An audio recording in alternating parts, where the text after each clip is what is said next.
Hello, good afternoon, good morning, good night, good evening to everyone, and welcome back to your own channel, Curious Minds. So, today we are going to start the first chapter of chemistry, and that is periodic table. Now, first is periodicity. What is periodicity? See, acha, before going to periodicity, let me just clarify some of the basic topics that will be helpful for you in this chapter. First of all, valency. हम लोग को पता है elements क्या होता है, हम लोग को पता है कंपाउंड्स क्या होता है, मॉलिक्यूल्स क्या होता है, एटम्स क्या होता है, ठीक है। अब वहाँ पे हम लोग देखते हैं कि हर एक एटम के पास वैलेंस इलेक्ट्रॉन्स होते हैं, यानी कि जो लास्ट शेल में जो इलेक्ट्रॉन्स हैं उनको वैलेंस इलेक्ट्रॉन्स बोलते हैं। तो अब जितने इलेक्ट्रॉन वो अब जैसे कि लास्ट शेल में हमेशा कितने इलेक्ट्रॉन्स हो सकते हैं, 8। तो मैक्सिमम नंबर ऑफ इलेक्ट्रॉन जो कि लास्ट शेल में हो सकता है वो 8 है। लेकिन अब किसी के पास कम होता है, किसी के पास ज़्यादा होता है, तो उससे स्टेबिलिटी नहीं आता। तो स्टेबिलिटी चाहिए अगर किसी एटम को with proper 8 electrons in the last shell and the inner shells totally covered by electrons as per the requirement, तो फिर उस केस में वो इलेक्ट्रॉन्स को या तो शेयर करते हैं, या तो गेन करते हैं, या तो लॉस करते हैं, ठीक है। तो या तो वो शेयर करेंगे, या तो वो लॉस करेंगे, या तो वो गेन करेंगे। अब जो गेन करेगा यानी कि जिसको इलेक्ट्रॉन चाहिए स्टेबल होने के लिए, उसको हम लोग बोल देते हैं यूजुअली नॉन मेटल्स, ठीक है। देखो exceptions are always a part of it, but we are not considering them in this general law. Exceptions के बारे में बताएंगे। लॉस जो करते हैं यानी कि जो इलेक्ट्रॉन आराम से दे देते हैं, उनको हम लोग मेटल्स बोलते हैं। और कुछ होते हैं वो शेयरिंग करते हैं, जैसे कि जो period number 14, no not period, group number 14 में प्रेजेंट होते हैं। फॉर एग्जांपल कार्बन, ठीक है, सिलिकॉन, इनके पास होता है 4 electrons in their last shell. तो वो जब पेयरिंग करेंगे तो वो क्या करेंगे, इजीली ना ही लॉस करेंगे ना ही शेयर करेंगे। वो मेनली मतलब ना ही लॉस करेंगे ना ही गेन करेंगे, वो शेयरिंग करेंगे। बट ज़रूरी नहीं है। नॉर्मली अगर हम लोग बोल रहे हैं कोई भी नॉन मेटल दूसरे नॉन मेटल के साथ बॉन्डिंग कर रहा है, तो वहाँ पे भी शेयरिंग पॉसिबल है, मतलब शेयरिंग होता है वहाँ पे, ठीक है। क्योंकि नॉन मेटल का भी जो इलेक्ट्रॉन नेगेटिविटी है वो बहुत ही ज़्यादा है। इलेक्ट्रॉन नेगेटिविटी मतलब इलेक्ट्रॉन लेने का टेंडेंसी ज़्यादा है, इलेक्ट्रॉन को अट्रैक्ट करने का टेंडेंसी ज़्यादा है। तो उसको हम लोग एक बोलते हैं। इसी वजह से नॉन मेटल और नॉन मेटल के बीच में जब बॉन्डिंग होता है तो वो शेयर करते हैं इलेक्ट्रॉन्स को। इसको हम लोग तो ये सब जो है लॉस और गेन वाला भी इतना फिक्स नहीं है। इसको हम लोग और डिटेल में समझेंगे हमारे सेकेंड चैप्टर में, which is basically chemical bonding. इस चैप्टर में आप बस इतना बेसिक समझिए कि अच्छा ऐसा ऐसा कुछ है।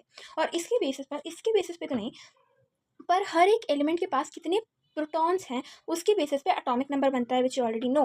एंड उसके बाद जितने प्रोटॉन्स प्लस न्यूट्रॉन्स हैं उसके बेसिस पे मास नंबर बनता है। अब जो प्रोटॉन्स होता है वो इलेक्ट्रॉन्स के लिए मतलब एलिमेंट्स के लिए यूनिक होता है। तो इसी वजह से एटॉमिक नंबर के हिसाब से पीरियोडिक टेबल बना है।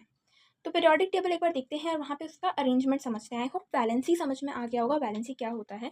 एक बार और अगर मैं एग्जांपल दे दे वैलेंसी का, जो कि आपको पता होगा, हम इसको बेसिक्स में भी बता चुके हैं। जिसके मैग्नीशियम है वो 2+ है, राइट। तो मैग्नीशियम का जो एटॉमिक नंबर होता है वो 12 होता है। दैट मीन्स इलेक्ट्रॉनिक कन्फिग्रेशन करने पे 282। अब इसके पास 2 ही है, तो वो अब खुद सोचो, उसको 8 चाहिए, उसके पास 2 है, क्या ज़्यादा ईजी होगा, 6 इलेक्ट्रॉन्स लेना या 2 इलेक्ट्रॉन्स देना? ऑफकोर्स 2 इलेक्ट्रॉन्स देना। तो ये जो 2 है ये इसका वैलेंसी है, और क्योंकि मेटल है और ये बेसिकली ये लूज करेगा, राइट, 2 इलेक्ट्रॉन दे देगा, तो इसलिए यहाँ पे पॉजिटिव चार्ज है। Fine, this is valency.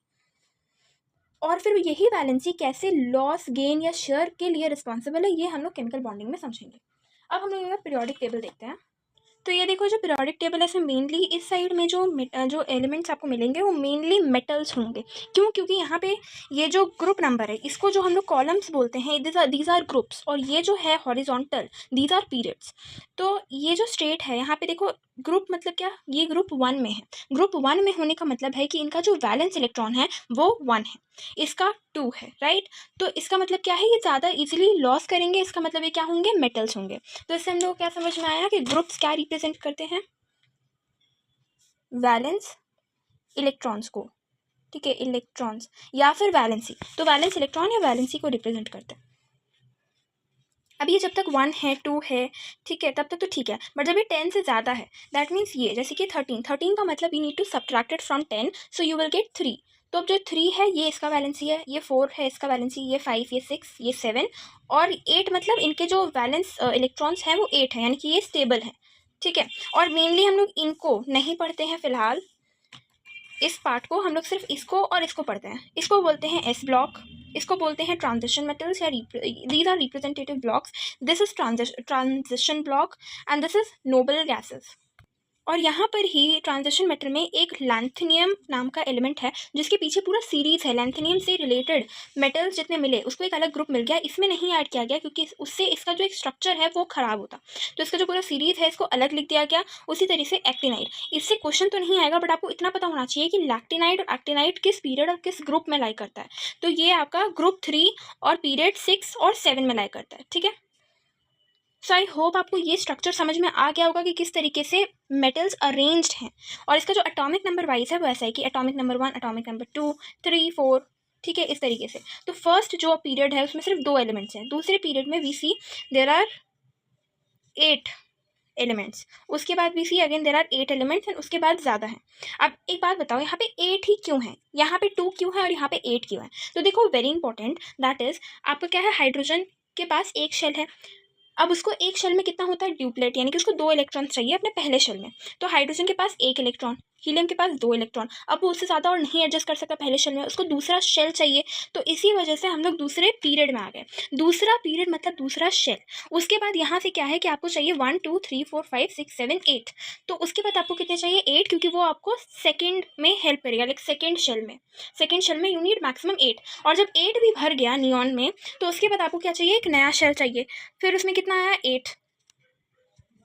अब देखो ऐसे तो लॉ के हिसाब से थर्ड शेल में there can be 18, right, but यहाँ पे 18 नहीं होगा क्योंकि एक और रूल है इसके साथ। मतलब एक तो 2n² वाला रूल है ही कि कितना इलेक्ट्रॉन्स एक शेल में होगा उसके लिए, पर दूसरा रूल है कि लास्ट शेल में हमेशा 8 ही इलेक्ट्रॉन हो सकता है, नो मैटर वो 16th शेल हो या कितना भी शेल हो। तो इसी वजह से थर्ड शेल में 8 ही होते हैं।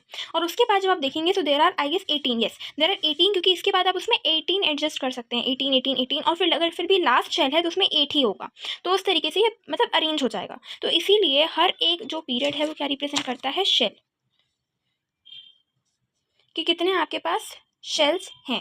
तो इसीलिए देखो इसको हम लोग क्या बोलेंगे, 1 2, बट इसको क्या बोलेंगे 2 8, मतलब 2 1 2 2 2 3, इसको बोलेंगे 2 8 1 2 8 2। ठीक है, तो इस तरीके से चलेगा। तो नाउ आई होप कि आपको ये वाला चीज़ क्लियर हो गया।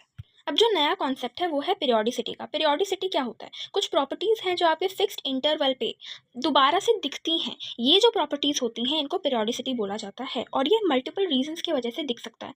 ठीक है, आपको यही बस समझना है, this is the most important thing जहाँ से क्वेश्चन आएगा। ठीक है, तो सबसे पहले अगर हम लोग बात करें कि पीरियोडिसिटी का कॉज क्या है, तो it is the reoccurrence of similar electronic configuration having the same number of electrons in the outer most shell. अभी हम लोग क्या बात किए थे यहाँ पे, which I am showing you. आप देखो कि हर एक शेल को कंप्लीट करने के बाद जब हम लोग दोबारा से यहाँ आ रहे हैं तो जो वैलेंस इलेक्ट्रॉन है उसके पास सेम मतलब वैलेंस इलेक्ट्रॉन सेम है, that is why I said कि ग्रुप्स वैलेंस इलेक्ट्रॉन रिप्रेजेंट करते हैं। तो इन सारे मेटल्स के पास घूम फिर के लास्ट शेल में एक ही इलेक्ट्रॉन है, इसके पास 2 ही इलेक्ट्रॉन है। ये जो रीऑक्यूरेंस होता है कि लास्ट शेल में सेम नंबर ऑफ इलेक्ट्रॉन्स आ जा रहे हैं, जिसकी वजह से सेम नंबर मतलब same type of reactivity possible होता है कि बहुत ज़्यादा रिएक्टिव होंगे, वो सेम टाइप के एलिमेंट्स के साथ रिएक्ट कर लेंगे एक इलेक्ट्रॉन दे के, और दूसरा जो एलिमेंट होगा वो आराम से एक इलेक्ट्रॉन ले लेगा। तो ये जो रीऑक्यूरेंस ऑफ प्रॉपर्टीज़ हैं इसी को पीरियोडिसिटी बोलते हैं, और यही कॉज है पीरियोडिसिटी का। ठीक है, अब उसमें जो सबसे पहला होगा वो आपका होगा एटॉमिक साइज। तो इसको समझते हैं, और आप बस इसको नोट करके अगर आप बस इसको अपने नोट्स में रख लेते हैं तो that is going to help you most. ठीक है, एटॉमिक साइज किस तरीके से वैरी करता है, अब खुद सोच के देखो कि अगर इन सब के पास, ठीक है, जो सेम पीरियड्स में है उसके पास उतना ही शेल है, इन सब का शेल सेम है। अगर इनके पास 2 शेल है तो सबके इस सारे मेटल्स के पास 2 ही शेल होगा, मतलब सारे एलिमेंट्स के पास 2 ही शेल होगा। सो आप खुद सोचो कि अगर सबके पास सेम शेल है और सिर्फ इलेक्ट्रॉन्स बढ़ रहा है उसमें, यहाँ पे एग्जांपल देखते हैं कि अगर सबके पास 2 शेल्स है और बस इलेक्ट्रॉन बढ़ते जा रहा है 1 2 3 4 5 6 7 8, क्या कोई साइज में चेंज आया? नहीं, राइट। तो इससे हम लोग क्या पता चला कि जब हम लोग पीरियड्स में आगे जाते हैं बढ़ता है, पर शेल की वजह से नहीं बढ़ता। तो किस चीज़ की वजह से बढ़ता है या घटता है, तो वो रीज़न है किस चीज़ की वजह से घटता है। तो वो देखो कि जो यहाँ पे न्यूक्लियस है, न्यूक्लियस के पास अपना एक पुल है, और वो जो है चेंज हो रहा है, राइट। जैसे जैसे हम लोग देख रहे हैं कि हम लोग पीरियड्स में आगे बढ़ रहे हैं, एटॉमिक नंबर बढ़ रहा है, प्रोटॉन्स बढ़ रहा है, पर नंबर ऑफ शेल उतना ही है। इसका मतलब जो न्यूक्लियर पुल है वो बढ़ रहा है, पर जो शेल है वो सेम रह रहा है। इसका मतलब क्या होगा कि जो पुल है वो शेल को ज़्यादा अपनी तरफ खींचेगा, जिससे जो साइज़ है एटम्स का वो छोटा होते जाएगा, तो जो एटॉमिक रेडियस है वो भी छोटा होते जाएगा। ठीक है, so this is the first thing that across a period जो साइज़ है वो छोटा होते जाता है एटम्स का। अब डाउन दी ग्रुप, तो डाउन दी ग्रुप वी सी कि जो शेल्स का जो काउंटिंग है वो बढ़ते जा रहा है, पहले 2 था, उसके बाद 3 आ गया, तो ऐसे करके जो काउंटिंग है वो बढ़ते जाएगा, तो जो साइज़ है वो बढ़ रहा है, ठीक है। So down the group size increases, across the period size decreases. एक एक्सेप्शन है यहाँ पे, क्या कि जब तक हम लोग 17th ग्रुप तक जाते हैं तब तो ठीक है, छोटा हो रहा है, बट जैसे ही हम लोग 18th में आते हैं वैसे ही there is a gradual increase in size.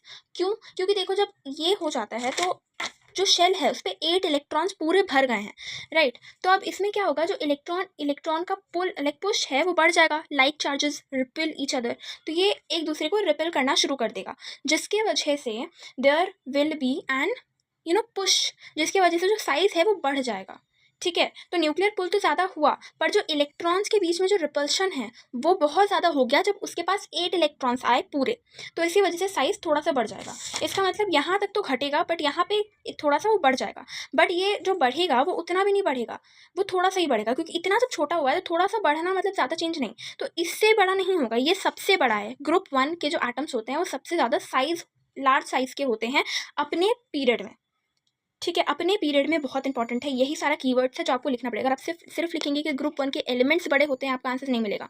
अपने across the in its own period the group 1 elements are the largest in size. तो अभी तो हम लोग क्या समझे, ये एटॉमिक साइज या एटॉमिक रेडियस। दूसरा है आपका मेटालिक कैरेक्टर। मेटालिक कैरेक्टर के साथ क्या होता है वो देखो। देखो एक बार हम यहाँ पे आपको बेसिक्स मतलब पीरियोडिक टेबल से डायरेक्टली समझा दे रहे हैं, तो आप आराम से उसको अपनी बुक से, अगर आप एग्जाम्पल जो बुक में दिए हुए हैं उसको देख लेंगे तो आपको समझ में आ जाएगा। तो अब देखो दोबारा से घूम फिर के बाद न्यूक्लियर पुल पे ही आया। न्यूक्लियर पुल पे क्यों? क्योंकि जब हम लोग डाउन द ग्रुप बात करते हैं तो न्यूक्लियर पुल जो है वो धीरे धीरे घटता जाएगा। क्यों? क्योंकि देखो सबसे पहला बात कि हाँ डेफिनेटली जो प्रोटॉन्स हैं वो तो बढ़ ही रहे हैं, बहुत ज़्यादा बढ़ रहे हैं, ठीक है, 8 टाइम्स 9 टाइम्स वो ज़्यादा हो जा रहे हैं, बट उसके साथ साथ पूरा शेल भी तो ऐड हो जा रहा है हर एक ग्रुप में जब हम लोग नीचे आ रहे हैं। तो क्योंकि हर एक ग्रुप के नीचे आने पे एक शेल ऐड हो जा रहा है, तो इसी वजह से यहाँ पे जो न्यूक्लियर पुल है वो थोड़ा कम ही एक्ट करेगा लास्ट शेल पे, क्योंकि उसका साइज बढ़ते जा रहा है। तो क्योंकि लास्ट शेल पे कम फोर्स लगेगा, अब जो लास्ट शेल के इलेक्ट्रॉन्स होंगे उन पे भी कम फोर्स लगेगा इनवर्ड्स, तो वो क्या करेंगे, बाहर जल्दी से निकल पाएंगे। वहीं अगर कोई छोटा एटम है जिसके ऊपर न्यूक्लियर पुल बहुत ज़्यादा लग रहा है, क्योंकि एक ही शेल है, 2 ही शेल है, तो इसी वजह से उसके जो इलेक्ट्रॉन्स है वो बहुत जल्दी बाहर नहीं निकल पाएंगे, राइट। तो ये आपका होता है कि down the group that is the reason metallic property increase कर जाता है, क्योंकि इलेक्ट्रॉन ज़्यादा जल्दी वो लूज कर पाता है, मतलब मेटालिक प्रॉपर्टीज का इंक्रीज होना। पर अक्रॉस द पीरियड देखो न्यूक्लियर पुल बढ़ रहा है, शेल उतना ही है, तो जो पुल है वो ज़्यादा लगेगा जैसे जैसे हम लोग आगे बढ़ेंगे पीरियड्स में। तो इसी वजह से जो लास्ट शेल के इलेक्ट्रॉन्स है वो ज़्यादा जल्दी नहीं निकल पाएंगे, अपने लाइक नहीं लूज कर पाएंगे, रादर देन क्योंकि इन्वर्ट पुल ज़्यादा है तो वो गेन ज़्यादा जल्दी करेंगे। इसी वजह से वहाँ पे देयर विल बी कि वो ज़्यादा नॉन मेटेलिक होते जाएंगे या मेटेलिक प्रॉपर्टीज डिक्रीज करने लगेगा, ठीक है। नॉन मेटेलिक कैरेक्टर देखो आपको पता ही है, अब जैसे जैसे नीचे जाने पे अगर मेटेलिक कैरेक्टर बढ़ रहा है डाउन द ग्रुप, मतलब नॉन मेटेलिक कैरेक्टर डिक्रीज करेगा। नॉन मेटेलिक कैरेक्टर का मतलब ही होता है कि वो ज़्यादा जल्दी इलेक्ट्रॉन्स गेन कर पा रहा है। तो अब आप उसको शेल्स और न्यूक्लियर पुल के कॉन्सेप्ट से जोड़ के आप समझ खुद पाओगे, अगर आप भूल भी जाते हो एग्जाम के टाइम पे, तो क्योंकि आपको कॉन्सेप्ट पता है, आप खुद उसको अप्लाई करके समझ जाओगे कि ये क्या हो रहा है। इसके बाद आयोनाइजेशन पोटेंशियल। अब देखो आपके पास 3 टर्म्स यहाँ पे आते हैं। पहला है आयोनाइजेशन पोटेंशियल, दूसरा है इलेक्ट्रॉन अफिनिटी, तीसरा है इलेक्ट्रॉन नेगेटिविटी। इलेक्ट्रॉन अफिनिटी और नेगेटिविटी दूसरा कुछ टर्म है, मतलब अलग टर्म है, और आयोनाइजेशन पोटेंशियल कुछ और है। आयोनाइजेशन पोटेंशियल का मतलब होता है कि जब आप किसी भी मेटल में इलेक्ट्रॉन का लॉस करवा रहे हैं, मतलब इलेक्ट्रॉन को ले रहे हैं, तो जितना एनर्जी आपको देना पड़ेगा। वाई? बिकॉज इलेक्ट्रॉन का लॉस जो होता है वो एक एक्सोथर्मिक प्रोसेस होता है, आपको हीट देना पड़ता है, आपको एनर्जी देना पड़ता है, ठीक है। और वहीं जो इलेक्ट्रॉन का लॉस है उसमें, अच्छा इलेक्ट्रॉन का गेन है, वो एक एंडोथर्मिक प्रोसेस है, उसमें आपको एनर्जी मिलेगा, ठीक है। मतलब एनर्जी रिलीज होगा। तो वही है कि आयोनाइजेशन एनर्जी वो एनर्जी है जो कि आपको देना पड़ेगा जब आप एक इलेक्ट्रॉन को एक एटम से लेना चाहेंगे, यानी कि उसका लॉस करवाना चाहेंगे। तो जितना एक एटम एनर्जी गेन करता है जब वो एक इलेक्ट्रॉन को निकालता है अपने शेल से, यानी कि रिलीज करता है, तो उसको हम लोग बोलते हैं आयोनाइजेशन पोटेंशियल। अब खुद सोच के देखो कि अगर डाउन द ग्रुप जो जो मेटालिक प्रॉपर्टीज़ है वो बढ़ रहा है, इसका मतलब क्या है कि वो ज़्यादा एनर्जी उसको देना पड़ रहा है या कम एनर्जी देना पड़ रहा है अपने इलेक्ट्रॉन को लॉस करने के लिए। तो देखो, जैसे जैसे हम लोग नीचे डाउन द ग्रुप आते हैं, वैसे वैसे इलेक्ट्रॉन के ऊपर ज़्यादा न्यूक्लियर पुल नहीं लग रहा होता, तो वो फ्री होता है बाहर निकल जाने के लिए। तो उस केस में हम लोग को न्यूक्लियर पुल को ब्रेक करने नहीं करना होता उतना, क्योंकि न्यूक्लियर पुल कम हो गया है। तो उस केस में आयोनाइजेशन पोटेंशियल भी कम हो जाता है, यानी कि जितना ज़्यादा मेटालिक प्रॉपर्टी उतना आयोनाइजेशन पोटेंशियल कम, और जितना ज़्यादा नॉन मेटालिक प्रॉपर्टी उतना ज़्यादा उसके ऊपर न्यूक्लियर फोर्स लग रहा है, जिसकी वजह से आपको ज़्यादा हीट या ज़्यादा एनर्जी देना पड़ेगा इलेक्ट्रॉन को वहाँ से लेने के लिए। तो उससे उसका मतलब क्या कि जितना ज़्यादा नॉन मेटालिक प्रॉपर्टी उतना ज़्यादा आयोनाइजेशन पोटेंशियल। अब देखो, इलेक्ट्रॉन अफिनिटी और इलेक्ट्रॉन नेगेटिविटी में डिफरेंस क्या होता है। इलेक्ट्रॉन अफिनिटी मतलब इलेक्ट्रॉन लेने का टेंडेंसी, अपने अंदर लेने का, ठीक है, ऐड कर लेने का एक एटम के अंदर। और इलेक्ट्रॉन नेगेटिविटी सिर्फ एक अट्रैक्शन है, ठीक है, बस अट्रैक्ट करना है इलेक्ट्रॉन्स को, लेना इस दूसरा चीज़, बस अट्रैक्ट करने को ही इलेक्ट्रॉन नेगेटिविटी बोलते हैं। अब इससे रिलेटेड एक बहुत ही इंपॉर्टेंट क्वेश्चन आता है which is regarding fluorine and chlorine. तो इसको हम एटॉमिक स्ट्रक्चर के थ्रू समझाते हैं कि यहाँ पे क्या होता है, तो इससे आपको ये वाला दोनों पॉइंट्स भी ज़्यादा अच्छे से समझ में आएगा। अब देखो, यहाँ पे जो एटॉमिक नंबर होता है फ्लोरीन का वो 7 होता है, और क्लोरीन का 17 होता है, ठीक है। तो फ्लोरीन को बनाते हैं, इसका क्या होगा इलेक्ट्रॉनिक कॉन्फ़िगरेशन, अच्छा 2 और 1 सेकेंड, 7 नहीं होता ना, 9 होता है, और इसका 19। अब देखो, जो फ्लोरीन है, फ्लोरीन का एटॉमिक नंबर कितना होता है, इट इज़ 9, ठीक है, 2 और 7, इसका इलेक्ट्रॉनिक कॉन्फ़िगरेशन 2 एंड 7। और वहीं जो क्लोरीन है दैट इज़ 17, यानी कि 2 8 7, ठीक है। तो अब हम लोग जब इसका स्ट्रक्चर बनाएंगे, आई एम ड्राइंग इट 2 7, यानी कि यहाँ पे है 2 इलेक्ट्रॉन और यहाँ पे है 7, ठीक है। और वहीं हम लोग क्लोरीन बनाते हैं 2 8 और 7। अब देखो, इसका जो साइज़ है वो क्या है, बहुत ही छोटा है, और इसके पास कितने इलेक्ट्रॉन्स है वैलेंस शेल में, 7 इलेक्ट्रॉन्स। इसका मतलब इसके ऊपर न्यूक्लियर पुल भी ज़्यादा लग रहा है, इसके पास ज़्यादा नॉन मेटेलिक प्रॉपर्टी है। इसका मतलब ये क्या करेगा कि ज़्यादा इलेक्ट्रॉन को खींचेगा, राइट, बिकॉज वैलेंस शेल में ज़्यादा फोर्स लग रहा है, तो इलेक्ट्रॉन्स पे ज़्यादा पुल लगा पाएगा ये अपने। तो इसके वजह इलेक्ट्रॉन लेने का टेंडेंसी है वो भी ज़्यादा बढ़ जाएगा। बट प्रॉब्लम क्या होगा, क्योंकि इसके पास ऑलरेडी 7 इलेक्ट्रॉन्स भरे हुए हैं अपने लास्ट शेल में, तो ये इतना ईजिली 8th इलेक्ट्रॉन को नहीं ले पाएगा, जिसकी वजह से आपको बहुत ज़्यादा पहले एनर्जी देना पड़ेगा, जाके आप इलेक्ट्रॉन को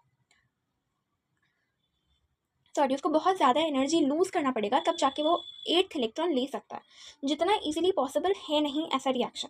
इसी वजह से ये सिर्फ अट्रैक्ट तो ज़्यादा करेगा, बाहर अगर कोई इलेक्ट्रॉन है तो उसको अट्रैक्ट तो बहुत करेगा, पर ये अपने अंदर ले नहीं पाएगा अपने खुद के इलेक्ट्रॉन रिपल्शंस की वजह से, इसके अपने खुद के इलेक्ट्रॉन के बीच में जो रिपल्शंस हो रहा है उसकी वजह से। पर यहाँ पे क्या है कि न्यूक्लियर पुल, एक तो सबसे पहले नंबर ऑफ शेल्स बढ़ गया तो वो क्या, न्यूक्लियर पुल कम हो जाएगा, ठीक है। दूसरा ये है कि क्योंकि अब न्यूक्लियर पुल कम हो गया, तो अब ये इलेक्ट्रॉन को ज़्यादा ईजिली अपने अंदर ले सकता है, क्योंकि एक तो इसका साइज़ बढ़ गया, दूसरा इसको ज़्यादा एनर्जी नहीं देना पड़ेगा इलेक्ट्रॉन को लेने के लिए, ठीक है। तो इसी वजह से क्या होगा कि इलेक्ट्रॉन नेगेटिविटी जो है, यानी कि इलेक्ट्रॉन को अट्रैक्ट करने का टेंडेंसी, वो तो फ्लूइन का ज़्यादा होगा, पर इलेक्ट्रॉन अफिनिटी जो है, यानी कि इलेक्ट्रॉन को ले लेने का टेंडेंसी, वो इसके पास ज़्यादा होगा। अब क्योंकि जो नॉन मेटेलिक प्रॉपर्टी है वो डाउन द ग्रुप घटता जाता है, क्योंकि हम लोग को पता है कि down the group metallic property बढ़ता है, राइट। तो down the group non metallic property इसी वजह से घटता है, क्योंकि न्यूक्लियर पुल घट जाता है। तो जैसे जैसे न्यूक्लियर पुल घटेगा वैसे वैसे आपका इलेक्ट्रॉन अफिनिटी बढ़ेगा और इलेक्ट्रॉन नेगेटिविटी घटेगा, और जितना आप ऊपर जाएंगे उतना आपका इलेक्ट्रॉन नेगेटिविटी ज़्यादा होगा पर इलेक्ट्रॉन अफिनिटी कम होगा। अब एक और टॉपिक है which is your boiling point and melting point. Boiling point and melting point जो आपका है उसमें भी आपको पता होना चाहिए कि डाउन द ग्रुप क्या हो रहा है और अक्रॉस द पीरियड क्या हो रहा है। तो डाउन द ग्रुप जो मेल्टिंग और बॉइलिंग प्रॉपर्टी है वो डिक्रीज करता है, ठीक है, घटता जाता है डाउन द ग्रुप। अब इसमें काफ़ी सारा रीजन है, काफ़ी सारे डिफरेंट फोर्सेज रिस्पॉन्सिबल है, जिसमें हम लोग को नहीं जाना है, तो इसको आप डायरेक्टली याद कर सकते हैं, ठीक है, मतलब धीरे धीरे वो बैठ जाएगा दिमाग में। हायर क्लासेस में may be you will learn about this कि क्यों ऐसा हो रहा है। इसके बाद जो melting and boiling point of non metal है वो इंक्रीज करता है डाउन द ग्रुप, ठीक है। इसके बाद अक्रॉस द पीरियड जाने पे जो मेल्टिंग या बॉइलिंग पॉइंट है वो इंक्रीज करता है अप टू एलिमेंट 14, और फिर डिक्रीज करते हैं, यानी कि यहाँ पे एक अजीब सा एक पैटर्न देखने को मिलता है कि 14th ग्रुप तक तो वो बढ़ेगा, बट उसके बाद डिक्रीज कर जाएगा। तो दिस इज 14th ग्रुप, तो यहाँ तक तो वो बढ़ रहा है, फिर डिक्रीज करेगा, फिर बढ़ेगा, ठीक है, इस तरीके से। सेम गोज फॉर डेंसिटी के लिए भी सेम कि अक्रॉस द पीरियड वो इंक्रीज करता है इस ग्रुप तक 13th ग्रुप तक, फिर डिक्रीज करता है और डिक्रीज करता है और फिर इंक्रीज करता है, मतलब इस टाइप का कुछ पैटर्न है। And then down the group density of element increases gradually, ठीक है। तो down the group density increase करता है, अक्रॉस द पीरियड इंक्रीज और फिर डिक्रीज और फिर इंक्रीज करता है, एंड मेल्टिंग या boiling point down the group decrease करता है। और ये नॉन मेटल और मेटल के लिए अलग अलग है, मेटल्स के लिए डिक्रीज करता है, नॉन मेटल के लिए इंक्रीज करता है। और अक्रॉस द पीरियड पहले इंक्रीज करता है, फिर डिक्रीज करता है, फिर स्लाइटली इंक्रीज करता है, ठीक है। तो इस तरीके से आपको ये समझना है। बाकी rest I already explain you. एक ये डायगोनल रिलेशनशिप है, देख लो कि जो पहला एक ये वाला एलिमेंट और जो बगल वाले के नीचे वाला एलिमेंट होगा, ठीक है। मतलब ग्रुप 1 पीरियड 2 और ग्रुप 2 पीरियड 3 में जो एलिमेंट्स हैं वो एक डायगोनल रिलेशनशिप शो करेंगे। क्यों? क्योंकि देखो मतलब उनका जो साइज होगा वो सेम तरीके का होगा, इसीलिए इनको ब्रिज एलिमेंट्स भी बोलते हैं। क्यों? क्योंकि इनका प्रॉपर्टीज सेम होता है, इनका साइज सेम होता है। क्यों ऐसा होता है? क्योंकि देखो ये लिथियम है, अब यहाँ पे क्या होगा, साइज इंक्रीज कर जाएगा। क्यों? क्योंकि डाउन द ग्रुप जा रहा है। अब यहाँ पे क्या करेगा, साइज डिक्रीज करेगा। क्यों? क्योंकि अक्रॉस द पीरियड जा रहे हैं। और फिर ये जब बढ़ेगा और फिर मतलब ये जब घटेगा और फिर ये थोड़ा सा बढ़ जाएगा उससे, क्योंकि आप डाउन द ग्रुप आ रहे हैं, राइट। तो ये बड़ा है, ये छोटा हो गया और ये फिर बड़ा हो गया, तो इन दोनों का साइज ऑलमोस्ट सेम होगा और बाकी प्रॉपर्टीज भी ऑलमोस्ट सेम होगा। मे बी इसी रीज़न की वजह से, कुछ और भी रीजन होगा उसके वजह से। तो एक वन ऑफ द रीज़न तो ये है जो हम बताएं, ठीक है। तो वो आपको एक बार पता होना चाहिए कि अगर कभी इससे क्वेश्चन आ गया तो। सो बेसिकली पूरे जो ये चैप्टर है उसमें आपका इतना ही था। आपको बस इसका जो हम बताएं कि किस तरीके से इंक्रीज या डिक्रीज कर रहा है उसको असेंडिंग या डिसेंडिंग ऑर्डर में लिखना आना चाहिए, जो कि आपको ऑलरेडी आ जाएगा। बस आप इसको रिवाइज करते रहना कि कैसे क्या हो रहा है, क्यों हो रहा है, तो आपके दिमाग में बैठ जाएगा। And this would be the most easiest chapter of this entire book, believe me. मेरे एग्जाम से पहले हम इस चैप्टर को पढ़ते भी नहीं थे, क्योंकि मेरा ऑलरेडी क्रिस्प पढ़ते भी नहीं थे उतना ज़्यादा, बस एक बार बस प्रॉपर्टीज़ देख लेते थे और कुछ बेसिक चीज़ें जो हम इस वीडियो में ऑलरेडी बताए वहीं से क्वेश्चंस आता है, ठीक है। So thank you for watching the video. We will meet in the next video, continue our series that is going to be very helpful. Thank you. We'll meet in the next video. Till then, keep learning, keep watching, keep enjoying.